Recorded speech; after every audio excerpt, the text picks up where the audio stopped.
guard the flame. And around the airport, traffic, of course, coming to a virtual standstill. Of course, there will be traffic concerns through the day in the city as well around Connaught Place area. But first, the threat of protest by Tibetans and other anti-China activists, of course, still looming large. That's right. Rajpath, which is going to be witnessing the main action today morning, is going to be converted into a virtual fortress, in fact, for that 2.3 Olympic relay over here. The relay is expected to see 70 celebrities, including 47 sportsmen, taking part. The government has decided to put in place a 3-layered security ring for the run, and Rajpath, which will be sealed for 6 hours from 1 p.m. onwards. Security at the Chinese embassy here has also been stepped up after about 60 people attempted to storm the premises in Chanakyapuri yesterday. And security arrangements for that torch relay have actually outstripped those during Republic Day celebrations. Speaking on Wednesday, the new sports minister said there will be no repeat of the scenes from London and Paris. Listen in. Suresh Kalmadi और उनके साथी वो उन्होंने उसको receive करना है, उन्होंने उसका स्वागत करना है और उन्होंने उसका वो दौड़ करवानी है, तो वो करवा रहे हैं, अच्छा करवाएंगे, हम भी वहाँ जाएंगे और बंदोबस्त वो ठीक करेंगे, सिक्योरिटी वगैरह गवर्नमेंट वाले कर रहे हैं, पूरा करेंगे, बस इतनी बात है। और इसमें क्या करना, ये मैंने नहीं करना, होम मिनिस्ट्री है इस काम के लिए। Well, so as you just heard, the government has indeed issued many advisories specifying the do's and don'ts just ahead of the relay. Very sensitive issue, of course. Now, they're saying windows and doors of all buildings facing Rajpath have to be closed from 1 in the afternoon onwards. No visitors will be allowed to enter government buildings overlooking Rajpath after 1. And visitors who've entered these buildings have to leave the premises by 1 in the afternoon.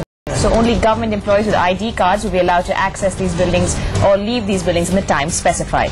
And more, nobody apart from military, police and security personnel will be allowed access to rooftops or any of those balconies. No staff in these buildings should be visible on the rooftops or balconies. No smoke must be allowed from these buildings as well. Incinerators should not be allowed to operate. Fire safety checks to be carried out on all buildings. And nobody will be allowed to assemble on the lawns of North Block or South Block. So why all these precautions? Of course, the government is jittery, and it seems with good reason. As soon as the Olympic torch touched down, in fact, Tibetans in exile were already protesting outside the airport. That's right. In fact, the police actually arrested nearly 50 protesting Tibetans at midnight. People from the Tibetan Youth Congress charged down the route on which the torch was supposed to travel in Dholakua. All of them were, of course, arrested. At the Le Méridien Hotel also, around 20 protesters from the group Students for Free Tibet tried to breach the security cordon. Hundreds of Tibetans will be joined by the likes of George Fernandes and Arundhati Roy in a parallel relay to the Olympic flame run. All right, now let's talk to our correspondents Shreya Dhondial and Neha Seth joining us from the capital. Neha Seth at Jantar Mantar, where that parallel relay is going to kick off. Let's talk to Shreya first. Though Shreya, we're expecting to see lots of big names along with Tibetan protesters, as well as some Falun Gong and other anti-China activists.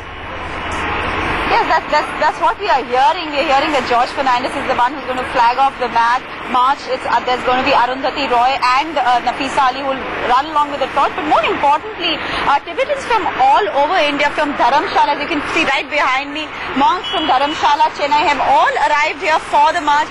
There are around 3,000 to 5,000 of them expected to run along this 4-kilometer stretch from Rajghat to Jantar Mantar. Ironically enough, this stretch is longer than the one we are going to be seeing. We are going to be seeing at the Rajpath, which is the actual Olympic relay stretch. So yes, security in place, though the pro-Tibetan protesters have already said that this is going to be a peace march. The police doesn't have anything to fear from us.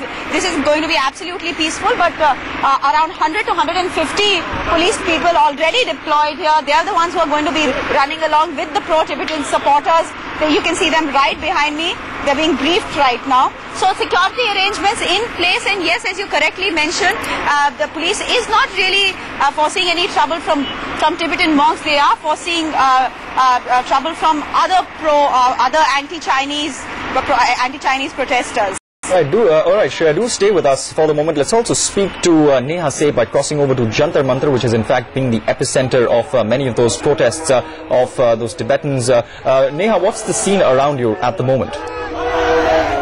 Arunodai, quite incredible. You have to see how the entire groups of Tibetans have got together and organized this event here. As you can see behind me, they have tried to make a photo gallery of Tibet, what Tibet stands for, the kind of atrocities that China, they say, has committed against them and their people. They've also tried to showcase Tibetan culture. They've put up pictures of the Tibetan summer palace. There are monks that are chanting. There are prayer flags all over. So this little corner in Jantar Mantar has been created as a showcase of Tibet.